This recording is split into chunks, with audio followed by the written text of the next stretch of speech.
Welcome to this edition of Sound Off with Senator Sonny Borrelli. That's me. As a Senate Majority Whip, I feel it is my responsibility to let you know what really goes on here in the state legislature, particularly in the Senate committees. You know, the media beats us up all the time and says we vote things right down party lines and we play all kinds of political games in these committees.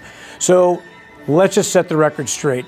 Last week in the Senate Judiciary Committee on March 10th, on House Bill 2253, Representative Grantham, fentanyl is a crisis that's plaguing Arizona. This drug is wreaking havoc and killing at least 5 people every day in our state.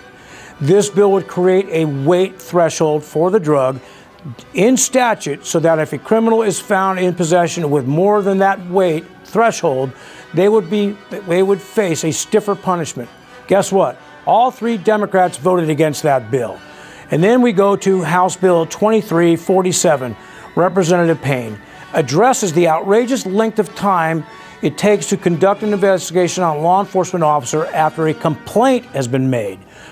We have heard testimony that it can take 3, 4, and sometimes 5 years for that officer to get clearance to get on that case and get back to work. This ensures that the case would be adjudicated within a year, or the officer deserves this. You know, our officers deserve the same rights guaranteed in the Constitution, just like every other citizen. Guess what? All 3 Democrats, once again, voted against that bill. And then we go to House Bill 2492, Representative Huffman. It would require a person to provide proof of citizenship and residency in order to vote in our elections. Common sense bill. Once again, all 3 Democrats voted against that bill. And then we go to House Bill 2696, Representative Leo Biasucci.